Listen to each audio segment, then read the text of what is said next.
Hello friends, നമ്മുടെ restock video ആണ് അടുത്തത്. അപ്പൊ കഴിഞ്ഞ പ്രാവശ്യം നമ്മുടെ കയ്യിൽ 4 കളർ ഉണ്ടായിരുന്നു.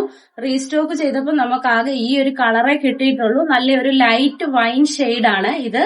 അപ്പൊ നമ്മുടെ ഫ്ലെയർ മോഡല് ഈ 3 പീസ് സെറ്റിന് ഭയങ്കര ഡിമാൻഡായിരുന്നു. നല്ല എൻക്വയറി ഉള്ള ഒരു ഐറ്റം ആയിരുന്നു ഇത്. നമ്മൾ ഒരുപാട് ഇതിന്റെ കളറുകൾ 4 കളർ ഷെയ്ഡ് ഉണ്ടായിരുന്നു കഴിഞ്ഞ പ്രാവശ്യം. ഇപ്പൊ നമുക്ക് ഈ ഒരു കളർ മാത്രമേ കിട്ടിയിട്ടുള്ളൂ. അപ്പം ഈ ഒരു 3 പീസ് വേണ്ടവര് ഫ്ലെയർ ഉണ്ട്, നല്ലപോലെ നെക്ക് പോർഷൻ പാച്ച് വർക്ക് ചെയ്ത് ഹൈലൈറ്റ് ചെയ്തിട്ടുണ്ട്. ഈ ഒരു 3 പീസ് പാന്റ് ഉണ്ട്, ടോപ്പ് ഉണ്ട്, നല്ല ഹെവി ആയിട്ടുള്ള ഷോളയിൽ full thread work embroidery, golden thread വർക്കില് എംബ്രോയിഡറി വന്നിരിക്കുന്ന നല്ലൊരു ഷോളുണ്ട്. അപ്പം അതിന്റെ കളർ ഈ ഒരു കളർ മാത്രമേ നമ്മുടെ കയ്യിൽ ഇപ്പോഴുള്ളൂ. അപ്പൊ ഈ കളർ വേണ്ടവര് മീഡിയം ടു XXL സൈസിൽ നമ്മുടെ കയ്യിൽ അവൈലബിൾ ആണ്. ഓൾ ഇന്ത്യ ഡെലിവറി അവൈലബിൾ ആണ്. നമുക്ക് വേണ്ടവര് പെട്ടെന്ന് തന്നെ വാട്സാപ്പിൽ മെസ്സേജ് അയച്ചോളൂ. നമ്മുടെ ഫേസ്ബുക്ക് ID ഡ്രസ് വേൾഡ് എന്നാണ്, ഇൻസ്റ്റാഗ്രാം ID ഡ്രസ് വേൾഡ് 37 എന്നാണ്.